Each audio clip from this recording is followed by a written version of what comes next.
মেয়েদের বুদ্ধি নাকি হাঁটুতে থাকে, এটা কি ঠিক? একদমই নয়, মেয়েদের বুদ্ধি একদম ওপরেই থাকে। মেয়ে বলে বলছি না। দুটো বিল্ডিং এ আগুন লেগেছে, ঠিক আছে, একটা স্কুল আর একটা কলেজ। একটা অ্যাম্বুলেন্স এসেছে আগুনটাকে নেভানোর জন্য। তো কোন বিল্ডিং এর আগুনটাকে তারা তাড়াতাড়ি নেভাবে? দুটো অ্যাম্বুলেন্স একসাথে আসবে, একসাথে আগুন নেভাবে। কারণ কলেজও ইম্পর্টেন্ট, কলেজেও স্টুডেন্ট আছে, স্কুলেও স্টুডেন্ট আছে।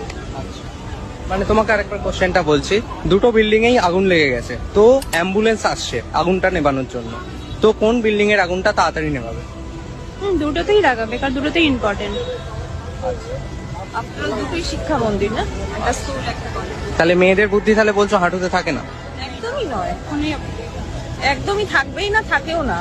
এটা ছেলেদের মনে হয়। যদি তাই না হতো তাহলে মেয়েরা এত এডুকেটেড হতো না, কখনোই জব করতো না, কখনোই মানে একটা মেয়ে তাহলে এখন বাড়ির মধ্যে যখন সংসার করে তো সবটা ওকেই হ্যান্ডেল করতে হয়। তাহলে বুদ্ধিটা তো নিশ্চয়ই হাঁটুতে থাকে, সে সংসার আমি করবে মনে না। করি যে একটা মেয়ে সবকিছু করতে পারে, সে বাড়ির কাজও করতে পারে, বাইরেও বাইরের কাজ করতে পারবে, সংসার করতে পারবে, সে সবকিছু